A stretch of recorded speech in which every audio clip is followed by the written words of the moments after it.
Cheguei! Olha, agora, neste vídeo importante, eu vou lhe fazer um resumão da declaração do Imposto de Renda de 2021 por completo. Eu vou te dar toda a estrutura e todas as dicas, beleza? Preste atenção aí. Vamos lá. Aqui está. Dia 1 de janeiro de 2020, começou o quê?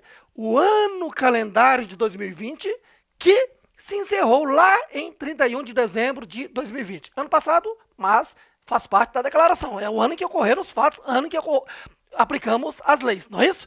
Pois bem, agora vamos lá. Estamos agora no dia 31 de janeiro de 2020. Nesta oportunidade, estou aplicando o preceito da legislação do imposto de renda da pessoa física, que diz o quê? Que o imposto de renda da pessoa física deve ser pelo regime de caixa, onde só considera, então, as rendas recebidas e as despesas pagas. E em bases mensais, ou seja, tem que ser feito mensalmente, obrigatoriamente, tá ok? E aí, veja, nessa oportunidade eu vou ter aquelas duas situações de cálculo, ou é retenção ou é carnê-leão. Via de regra, quando se recebe renda paga pela pessoa jurídica, aquela deve fazer retenção. Ou, quando se recebe renda paga pela pessoa física, esta pessoa física deve baixar o programa de carnê-leão, alimentá-lo, calcular o imposto, o sistema calcula e te dá um DAF e você deve até o último dia útil do mês seguinte pagar. Assim, tá aqui. Retenção. Salário, por exemplo, é retenção, não é isso?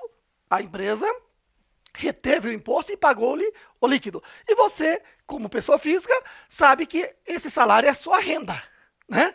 E que o imposto que foi retido, entenda, é só uma antecipação. Por quê? Porque lá na declaração do imposto de renda é que você vai fazer a declaração do ano calendário de 2020, informando o salário do ano, de janeiro, fevereiro até dezembro, e fazer o cálculo do imposto de renda e verificar o valor do imposto de renda devido no ano. E abater todas as antecipações de janeiro a dezembro e verificar se tem um saldo de imposto de renda a pagar ou a restituir, certinho? E se recebeu renda paga pela pessoa física, é carnê-leão. Então, lembre-se, iniciou o ano calendário, você já deve baixar o programa de carnê-leão, porque você vai precisar desse programa o ano todo. E é de uso obrigatório. Tá ok? E aí, por exemplo, recebeu o aluguel pago por uma pessoa física, recebeu o honorário pago por uma pessoa física. São exemplos de que você tem que fazer o carnê-leão. Tá ok? Claro, se o valor for acima daquela primeira faixa de alíquota zero, ou seja, acima de R$ 1.903,98. Tá ok? E aí, então, o programa faz o cálculo, te dá o DAF e você tem que pagar até o mês seguinte. E lembre-se que esse imposto que foi calculado pelo programa de carnê-leão, é só também uma antecipação do que será devido na declaração. Então, na declaração, o mesmo raciocínio. Você vai calcular o imposto de renda do ano, abater essas antecipações feitas no ano, de todos os meses, e verificar se tem saldo de imposto de renda a pagar ou a restituir. Certinho? De forma que, agora, acompanhe. Encerrado o ano de 2020, ano calendário, claro, a pessoa física deve preparar a declaração do imposto de renda da pessoa física. Eu coloco aqui dia 31 de dezembro, porque a partir desse momento já dá para preparar, pelo menos, né, simular. Mas, claro, tem que declarar até dia 30 de abril, ou último dia útil de abril do ano seguinte. Então, o de 2020, vamos declarar até 30 de abril de 2021, porque vai dar numa sexta-feira, vai dar para comemorar. Aliás, quando você fizer a última declaração aí do seu escritório, ou então fez o seu, me convida que a gente toma um chopp aí para comemorar, tá bom? Olha só. Bom, agora lembrando que a Receita Federal, no início de março, este ano vai ser no dia 1º de março de 2021, tá certo? Porque esse curso foi gravado antes desse momento, porque a legislação você já vai ter que aplicar, tá certo? Porque a lei em si não mudou. Pode ter alguma alteração no programa. Então, nessa data, a Receita Federal do Brasil vai disponibilizar aos contribuintes, que esse ano deve passar de 32 milhões de contribuintes, o quê? O programa gerador da declaração do imposto de renda da pessoa física de 2021. Certinho? E aí, lembre-se, quando você abre o programa, baixou lá no seu computador e abre o programa. O programa diz, ó, que tipo de declaração você vai querer fazer. São 3 tipos. Declaração de ajuste anual, que é este que faremos aqui, que é o principal. É a declaração normal que todo mundo faz, tá? Ou então, 2, declaração de saída definitiva do país. Ou 3, declaração de espólio, quando alguém, né, faleceu ali no ano calendário. Então, só lembrando que a declaração de espólio, você tem um capítulo exclusivo lá na frente desse curso aqui. Só procurar aí, tá bom? Bom, aí a declaração de espólio são 3 declarações. A declaração inicial é no ano calendário em que o decujus, a pessoa faleceu, certo? Depois tem as declarações intermediárias até a última declaração, que é a declaração final de espólio. Beleza? Muito bem. Então, a declaração final de espólio, que é esse número 3 aqui. Tá? A declaração inicial e as intermediárias se faz na declaração de ajuste anual, onde simplesmente uma pessoa vai representar a pessoa que faleceu e informar o código 81, dizendo que ele é só representante. Né? Que o que acontece é o quê? Que se a pessoa faleceu, tá? O CPF ainda está lá ativo na Receita Federal. Até que o CPF seja baixado, é necessário fazer as declarações inicial, intermediária e final de espólio. Tá? Então, inicial e intermediária é na declaração de ajuste anual e naquele ano que ocorreu a partilha definitiva do patrimônio, então se faz a declaração final de espólio. Tá ok? Bom, em resumo, essa declaração, então, o programa gerador de declaração permite que você faça uma das 3 declarações. Tá bom? Bom, então o nosso caso é o primeiro, declaração de ajuste anual. Eu posso, então, chamar de declaração de imposto de renda da pessoa física e também de declaração de ajuste anual, que é usual. Tá bom? Bom, e aí, na declaração de imposto de renda da pessoa física, devo lembrar o preceito que o Roberto sempre passou ao longo do curso. Qual é? Não há aplicação sem origem correspondente. Então, você vai ter visto aqui na declaração que há informações das origens e informações das aplicações e a parte de cálculo. Então, a declaração se divide em 3 partes: origens, aplicações e cálculo. Cálculo que é a parte mais importante aqui deste vídeo, certinho? Da declaração. Agora, vamos lá. Nas origens, o que você vai apresentar? Tá? Ele apresenta as chamadas fichas. Então, vai abrir uma ficha chamada rendimentos tributáveis e recebidos de pessoa jurídica. Olha, quando você recebe um rendimento tributável de pessoa jurídica, por exemplo, salário é um rendimento tributável, e você recebeu de uma pessoa jurídica, teve retenção, concorda? Então, neste campo, você vai apresentar todos os rendimentos tributáveis recebidos de pessoa jurídica. Certinho? Em seguida, tem a segunda ficha, rendimentos tributáveis recebidos de pessoa física. Essa ficha aqui, o interessante é que você não vai preenchê-lo.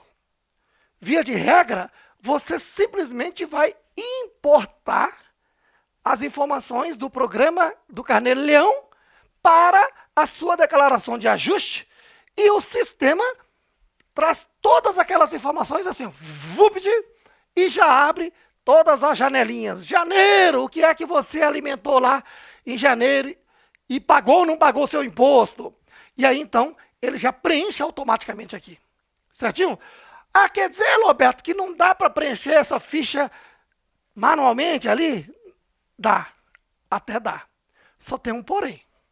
O que acontece? Quando se trata de rendimento recebido de pessoa física, esse rendimento está obrigado ao Carnê-Leão. E se está obrigado ao Carnê-Leão, é obrigado a fazer uso do programa. Tá certo? De forma que, se por alguma eventualidade você deixou de fazer o Carnê-Leão mês a mês e vem direto aqui para preencher, veja que quando você abre essa ficha, ele já te informa os meses, janeiro, fevereiro até dezembro. Aí você clica em janeiro, você vai passar aquelas mesmas informações, não vai? O programa diz, tudo bem, informe aí janeiro, fevereiro até dezembro. E aí você declara, certinho? Só que pode ter a certeza que a posteriori, quer dizer, depois, você vai receber um DAF com uma multa de 50% do imposto de renda retido imposto de renda do Carnelão devido no ano todo. Por quê? É uma multa única e exclusivamente por não ter usado o programa que é obrigatório. Certinho? Então, por isso, não faça isso. Não vai querer preencher diretamente aqui na declaração de forma manual. Importe do Carnê-Leão. Tá? Se não fez ainda o Carnê-Leão, às vezes acontece isso, né? Aparece no escritório de contabilidade, tá lá o contribuinte, uma pessoa física que não conhece a legislação e foi alugando seus imóveis aí para pessoa física e foi colhendo os recibos e aparece. Olha, você não pode ser ingênuo de simplesmente declarar isso. O que você tem que fazer é voltar lá no tempo.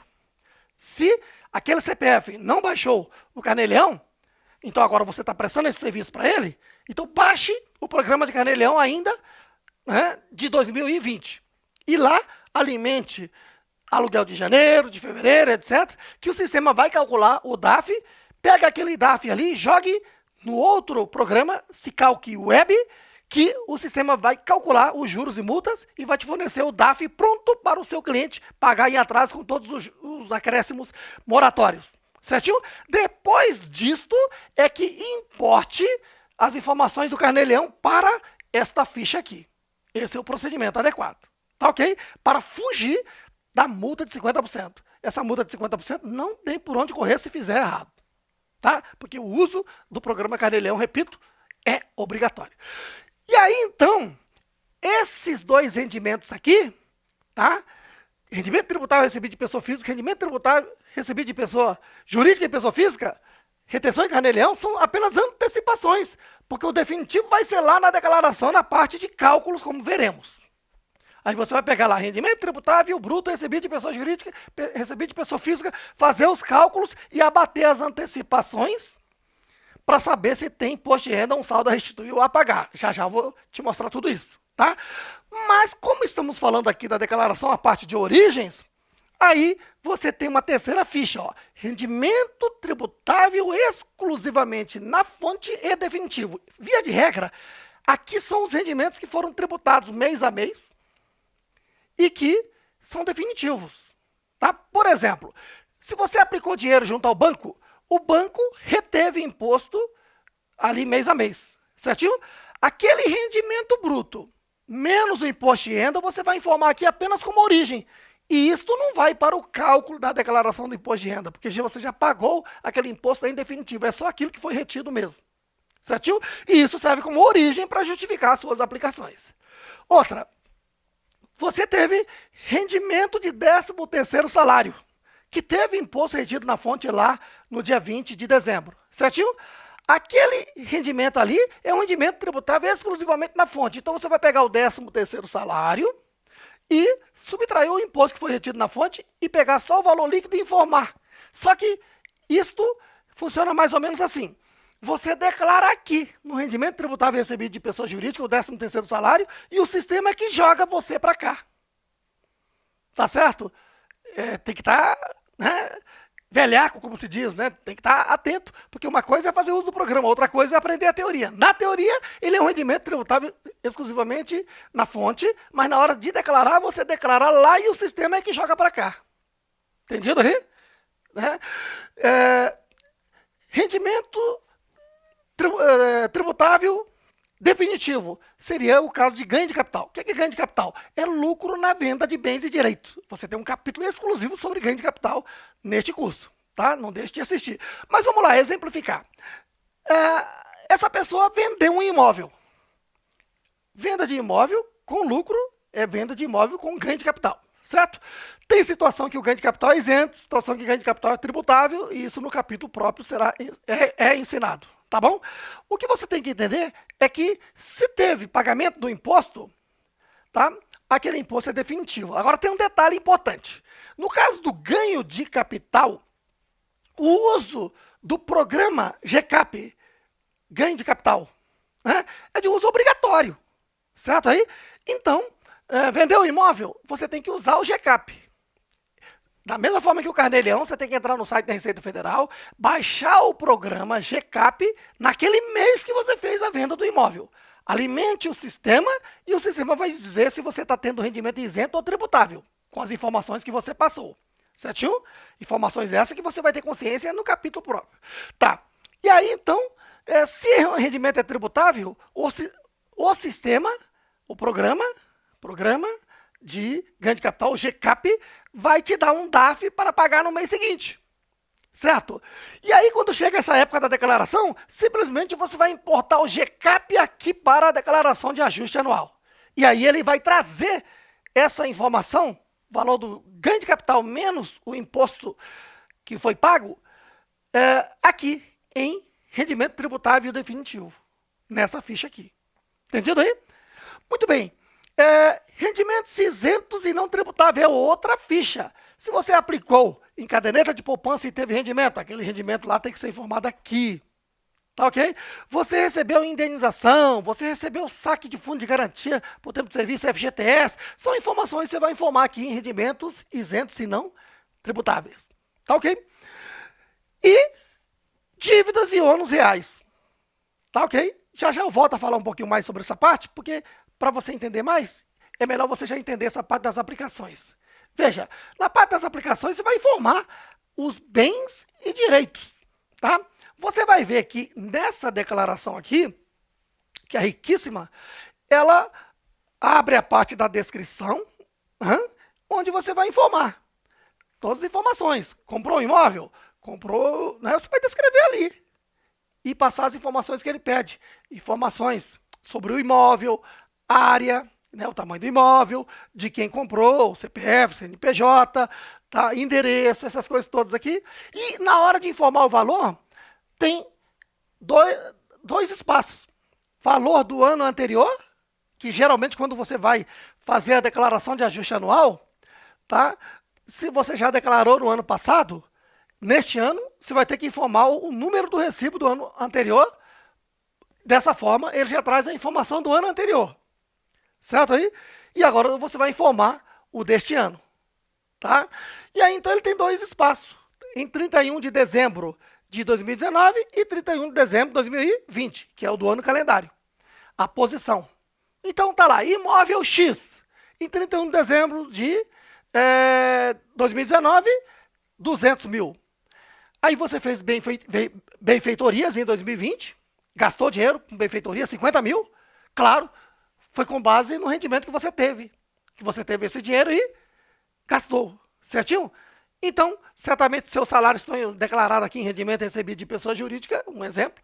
Tá? E você usou esse dinheiro para fazer a reforma, benfeitoria. Essa parte você vai informar aqui nesse bem, desse imóvel. Então, aquele imóvel que estava declarado por 200 mil, agora vai aparecer com 250 mil.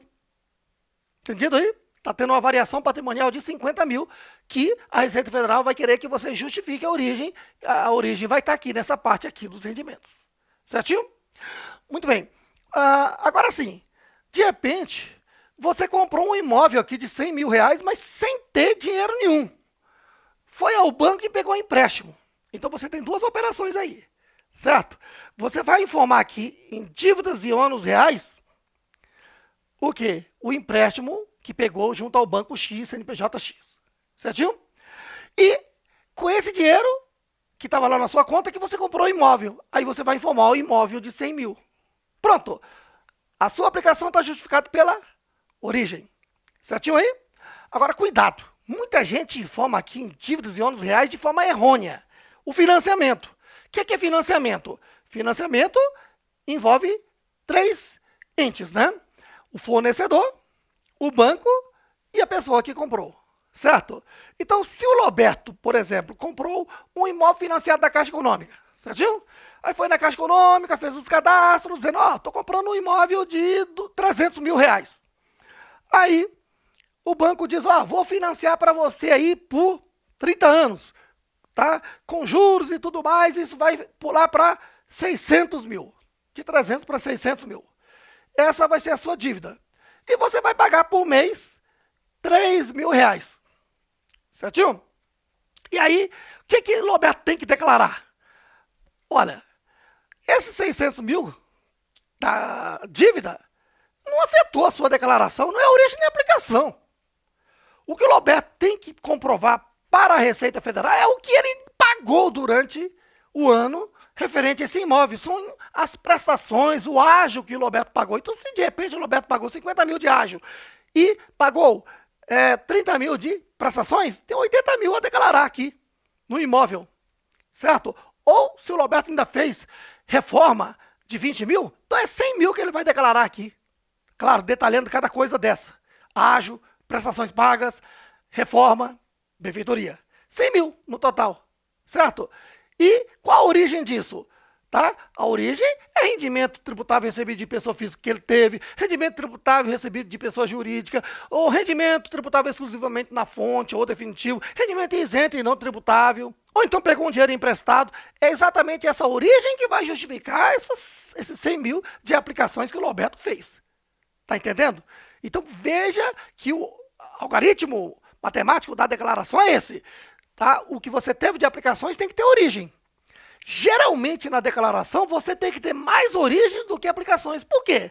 Porque aqui nas aplicações, além de bens e direitos, você vai informar as despesas e os pagamentos. Então, por exemplo, teve despesa médica, pagou o hospital. Isso aqui, se você pagou o hospital, isso é uma aplicação. Com que dinheiro? A origem vai estar em um desses aqui. Certinho aí? Você diz, não, eu gastei 20 mil com o hospital, não tinha dinheiro na hora, a minha tia emprestou. Opa, então informe aqui a dívida que você tem com a sua tia. Tá vendo aí? Então veja que um empréstimo é diferente de financiamento. Empréstimo, você tá com o fruto do empréstimo, que é a aplicação, e tem que justificar a origem, a quem você deve. Agora, financiamento não. Financiamento, você tá com o imóvel, né, com juros futuros embutidos, essa dívida é sua com o banco. Receita Federal não quer saber essa parte. Receita Federal quer saber quanto que você investiu, quanto que você teve de aplicação para justificar a origem, como expliquei anteriormente. Entendido aí? Agora, pagamento.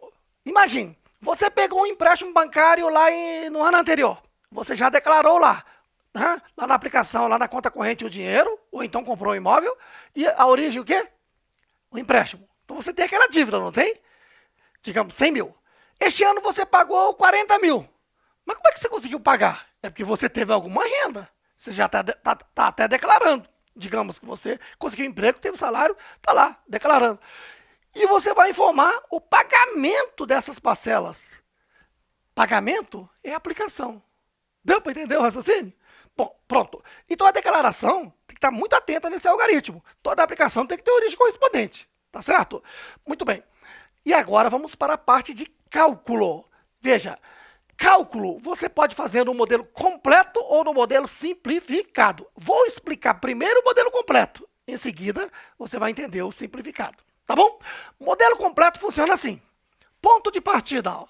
Tá vendo um asterisco aqui? Rendimento tributável bruto. O que você vai trazer aqui nesse total? Você vai trazer isso aqui, ó. Essas duas primeiras fichas, ó. Rendimento tributável recebido de pessoa jurídica e rendimento tributável recebido de pessoa física. Na verdade, você nem vai trazer. Quando você preencheu essa parte aqui, o sistema automaticamente já trouxe para cá, ó. Né, o total bruto, que é o somatório aqui do que foi recebido de pessoa jurídica e recebido de pessoa física. Como eu disse, o que foi feito de retenção e carnê-leão foram só antecipações, que o definitivo é agora. Então começa aqui, cálculo, modelo completo da declaração definitiva, certo? Bom, e aí então, você vai poder abater deduções de despesas dedutíveis, certo? Você vai poder abater aqueles 4 deduções que se fez lá no cálculo do imposto de renda retido na fonte, e no cálculo do carnê-leão. Quais são os 4? Tá lembrado? Esses aqui. Pensão alimentícia, dependentes, INSS e previdência privada, que está limitada em 12% do rendimento bruto mês a mês. Agora, automaticamente, quando você preenche essa declaração, já vem tudo para cá. Só que vem para cá é a pensão dos 12 meses. Tá certo? Dependente, quanto que foi o valor por dependente? R$ 189,59. Foi um só filho, um só dependente? Filho, cônjuge, lembra? Então, é R$ 189,59 vezes 12. INSS, você descontou R$ 500 por mês? Então, R$ 500 vezes 12. Previdência complementar ou previdência privada PGBL, que está limitado em 12% do rendimento bruto. Então, se foi deduzido mês a mês, vezes 12, vem para cá. Certinho? E outras despesas dedutíveis. Olha, aqui que é o diferencial. Tá? Despesa médica, etc. Tal, que já vou falar. Só para não perder o raciocínio, veja. Feito a subtração das deduções, encontramos aqui o quê? O rendimento tributável líquido, que é a base de cálculo do imposto de renda. Certinho? Mês a mês você aplicou a tabela progressiva mensal. Aquela mesma tabela multiplicada por 12, você tem lá no seu material, né, exatamente a tabela progressiva anual. Então, na tabela progressiva anual, vai ter aqui a alíquota de 7,5 a 27,5. Encontro um total, subtraio a parcela a deduzir da tabela progressiva anual e aí sim encontrei o imposto de renda da pessoa física do ano. Então, esse é o valor que essa pessoa deve. Certo? Agora eu vou poder subtrair as antecipações mensais de imposto de renda retido na fonte e Carnê-Leão, imposto de renda pelo Carnê-Leão, dos 12 meses. Certinho? E aí encontrei o quê? Imposto de renda da pessoa física, saldo a restituir ou saldo a pagar. Entendido aí? Claro, se eu antecipei a mais, eu vou ter um saldo a restituir. Se eu antecipei a menos, eu vou ter um saldo a pagar e terei aí, a partir de 30 de abril, que é a primeira cota a ser paga, né, terei aí um prazo até o final do ano para parcelar e pagar, inclusive. Entendido? Muito bem. Agora, vamos fazer algumas análises e simulações. Quer ver? Se uma pessoa tem apenas uma fonte de renda, aí começamos a falar. O que é uma fonte de renda? O que é caracterizado mais de uma fonte de renda? Certinho? Então, quando se fala em fonte de renda, é renda tributável por retenção ou Carnê-Leão. E ou Carnê-Leão. Tá ok? Então, por exemplo, o José só tem salário. Então, o José é o quê? Uma pessoa com uma fonte de renda. Aí você diz, mas o José aplicou junto ao banco, aplicou junto ao mercado financeiro. Essas demais rendas não contam porque não está nem na retenção, nem no Carnê-Leão, não está na antecipação. Ela vai estar aqui no rendimento isento, no caso de poupança, né? Ou, no caso de outras aplicações, rendimento tributável exclusivamente na fonte. Isso não é considerado fonte de renda para a declaração do imposto de renda. Fonte de renda para a declaração do imposto de renda são fontes de renda sujeitas a antecipações tributárias. Gravou aí? Então, se o João só tem salário, ele só tem o quê? Uma fonte de renda. Tá ok?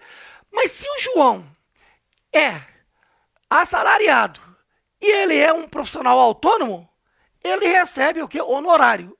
E se no ano ele recebeu salário e honorário, ele tem duas fontes de rendas. Entendido? E se o João tem salário, honorário, ainda tem imóvel alugado, então ele tem o quê? 3 fontes de renda. Deu para entender o raciocínio? Ou o João tem um emprego, tem um segundo emprego, de repente ele é um servidor público do TCU. Ele não tem um salário? Tem. Uma fonte de renda. À noite ele dá aula nas faculdades. Ele não tem um segundo emprego? Não tem outro salário? São 2 fontes de rendas. Aí você deve estar pensando, mas Roberto, de repente aqui no salário incidiu 15%. E no honorário também 15%. Se somar isso dá 27%. Estou obrigado a somar e fazer um consolidado. Esse consolidado no passado se chamava mensalão. certo? Mensalão não é obrigatório, mas quem quiser pode. Aí você, o que você aconselha, Roberto? Né? Eu aconselho que você calcule essa diferença e, se é uma pessoa precavida, em vez de recolher, aplique o dinheiro. Por quê?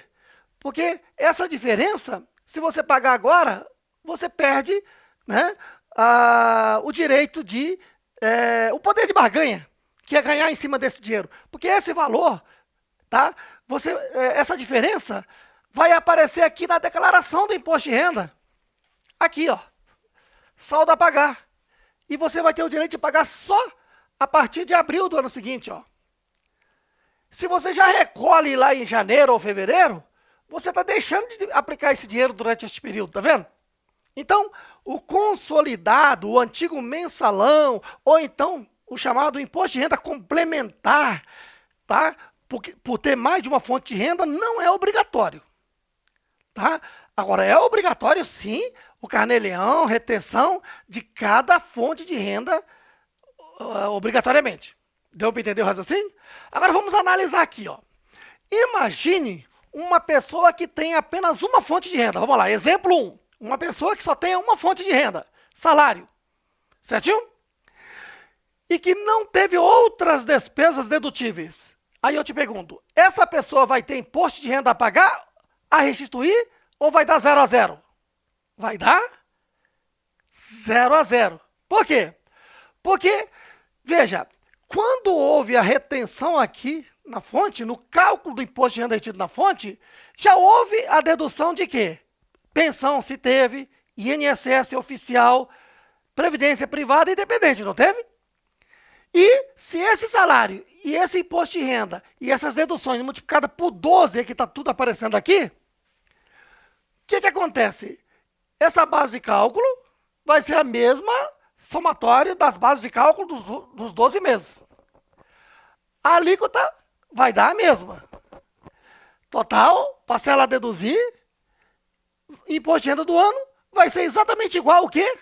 A antecipação, e não vai ter saldo a pagar. Entendeu o raciocínio? De forma que você que só pensa na restituição, há que se lembrar que vai ter que ter essas outras despesas. Essas outras despesas principais são despesas o quê? Médicas, que são totalmente dedutíveis. Lembre-se que você terá um capítulo mais adiante, a partir da aula 8, onde eu explico item por item. Esse é um curso completo, você vai ver que eu falo tudo sobre despesa médica. Tá certo? Despesa com educação. Tá? E assim vai. Então, o que acontece? Se nesse exemplo número 1 que eu citei, a pessoa tem uma fonte de renda e teve despesa médica, o que vai acontecer? Vai sair do 0 a 0. Significa dizer que essa pessoa, tá, vai ter um imposto de renda do ano menor do que a antecipação. Se o imposto de renda do ano, já que você tem despesa médica, aqui em deduções, essa base de cálculo diminuiu, aplicou a alíquota total, parcela, esse imposto de renda vai dar menos. Menor, devido a essa despesa, concorda? E aí, você abate as mesmas antecipações, vai dar um saldo a restituir. Deu para entender o raciocínio? Muito bem. Outra, se a pessoa tem mais de uma fonte de renda, aí sim, aqui vai aparecer, por exemplo, rendimento tributável recebido de pessoa jurídica, rendimento tributável recebido de pessoa física, né? Então, salário, aluguel, honorário, está tendo mais de uma fonte de renda, certo? E aí, nesse caso, vamos citar um exemplo. Exemplo 2, a pessoa teve renda de salário, pagou o ano todo a alíquota de 15%. 15%. E teve renda de aluguel. E durante o ano todo também pagou a alíquota de 15%. Certo aí? Só que somando os dois, acaba caindo num valor que incide 27,5%. Então o que acontece? Essa pessoa aqui, se não tem outras despesas, então vai dar o quê? A antecipação foi a 15 e o imposto de renda do ano foi a 27,5 e vai dar imposto a pagar. Essa pessoa pode ter imposto a restituir? Pode, desde que tenha outras despesas a serem abatidas aqui. Entendido aí? Além disso, envolveu o aluguel. Tá lembrado nas aulas anteriores? Na aula anterior, você viu que aluguel, o cálculo do imposto de renda retido na fonte, ou então carnê-leão, é diferente da renda de salário. Porque aluguel eu só posso abater despesas de aluguel, lembra-se? IPTU, que mais? Condomínio, né? Sublocação, tá lembrado dessas despesas? Detalhe importante, essas mesmas despesas você vai informar aqui, nas declarações também, certinho? Outro detalhe importante, que no cálculo do aluguel mensal, você não pode abater a previdência complementar em 12% do rendimento bruto, mensalmente, carnê-leão e retenção. Mas na declaração você tem o direito. Então na declaração tem renda de salário, renda de aluguel, renda de honorário, por exemplo, é o rendimento bruto. 12% daquele valor você pode abater aqui PGBL. Deu para entender? Então você está vendo que esse PGBL eu pude abater do salário, mas não pude abater do aluguel nem do honorário. E estou podendo abater aqui agora. Certinho? Muito bem. Então são peculiaridades da declaração que você vai começar a entender daqui por diante por meio do treinamento prático, pelos cálculos. Tá ok? Aí você está pensando, Roberto, você está falando do modelo completo, né? E o que é que deve ser frisado no modelo completo? Que no modelo completo você tem despesas dedutíveis que tem que ter comprovante para provar a Receita Federal quando convocado. Certo aí? Então, essas despesas todas aqui, tá? Despesa médica, é hospital, você tem que ter nota fiscal. É médico particular, você tem que ter recibo com CPF dele, essas coisas todas. Entendido aí? Então, educação, você tem que ter a nota fiscal da escola que seu filho está estudando. Então, se a Receita Federal te jogar na malha fina e pedir, você tem que ter a comprovação dessas despesas dedutíveis. Entendido aí? Outro ponto importante, só abrindo um parênteses aqui antes de evoluir. Eu falei em malha fina. Cair na malha fina não é um negócio para você ficar desesperado. Primeiro, que malha fina é uma lista de contribuintes que vão ter que prestar mais informações à Receita Federal. Certo aí? E no ano passado, 2020/2019, quantas pessoas fizeram declaração de imposto de renda obrigatoriamente?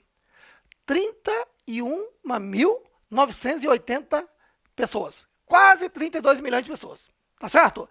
Destes aí, 910 mil pessoas caíram na malha fina. Quer dizer, quase 1 milhão de pessoas caíram na malha fina. Certo? Cair na malha fina significa dizer que a declaração daquela pessoa teve inconsistência. Inconsistência quer dizer que pode ser que a origem não está maior do que a aplicação. Isso é aquele caso das pessoas que pegam aqueles tutoriais do YouTube, né, e aprende a manusear o programa e sai alimentando. Cuidado, porque quando você vai fazer alimentar o programa pede, por exemplo, tudo que você pagou. Fala, ó, comprou arroz, coloque. Comprou cigarro, declare. Pegou, né, viajou, pagou passageiro. Você só deve declarar aqui, em pagamentos efetuados, os pagamentos que têm a ver com a sua declaração do imposto de renda no que tange ao que você comprou de bens e direitos, certo aí? Pagamentos de dívidas e também pagamentos de despesas dedutíveis. Pagamento que não tem nada a ver com isso, você não, o programa pede para você informar, mas você não está obrigado. Certo aí? Muitas vezes você recebeu um dinheirinho de quem quer que seja e utilizou. você não informou de quem você recebeu. E você, de repente, está informando aqui tudo que você gastou, né? Vai dar uma inconsistência, porque você tem mais aplicações do que a origem. É um caso. Mas isso não é muito comum, isso acontecer. A inconsistência significa dizer que algo não bateu. Você não preencheu corretamente. E aí, o que é necessário? Entrar lá no ECAC. Toda pessoa jurídica pelo CNPJ ou pessoa física pelo CPF tem um canal de comunicação com a Receita Federal, que se chama ECAC, E-CAC. Né? E lá a Receita Federal já deposita a informação, dizendo, olha, você caiu na malha fina por causa disso. Inconsistência, né, aqui na declaração de despesa médica. Certo? Você informou a despesa médica, mas você não informou o CPF ou o CNPJ de quem foi. Para quem foi que você pagou. Essa parte vai dar para você fazer uma retificação na declaração e informar o que ele está pedindo e pronto, sai da malha fina. Tá certo? Mas há situação em que a Receita Federal joga aqui na malha fina, tá? Por desconfiança. O sistema está organizado. De repente, se aparecer uma despesa médica de tamanho monstruoso, a Receita Federal tem a obrigação de desconfiar. E falar, olha, quero que você compareça aqui e me apresente as notas fiscais dessas despesas médicas. Aí você vai ter que simplesmente informar, levar essas notas, dizendo, olha, de fato houveram. Né? Houve internação, várias vezes no ano, que acontece muito com muitas famílias. Né? Então teve várias internações, realmente teve essa despesa médica toda, está aqui. Comprovou, beleza, saiu da malha fina. Certo? Então você está vendo que ir para a malha fina pode ser uma desconfiança ou então inconsistência. Tá? Que a maioria você já resolve fazendo uma retificação da declaração e quando não é possível fazer a retificação, você vai ter que ir à repartição da Receita Federal e responder à malha fina. E que o faça o quanto antes, porque tem um prazo para você responder, porque se você não responde à malha fina, aí você agora vai cair no programa de fiscalização tributária, certo? E aí você está sujeito a sanções sujeito a multas de fiscalização, inclusive. Tá? Então você tem um prazo para você resolver isso aí. Tá, voltando ao assunto, então essas despesas dedutíveis aqui, essas deduções, você vai ter que comprová-los quando chamado pela Receita Federal, certinho? Agora, aí esses 3 pontos, ó, rendimento bruto, deduções, você chegou o que? A base de cálculo, certinho aí? Como é que fica a declaração simplificada, o modelo simplificado? Modelo simplificado começa aqui, ó, rendimento tributável bruto, da mesma forma. Certinho? A única coisa que muda são esses 2 asteriscos, tá vendo? As deduções aqui, você não vai precisar comprovar despesa nenhuma, porque ele é automático.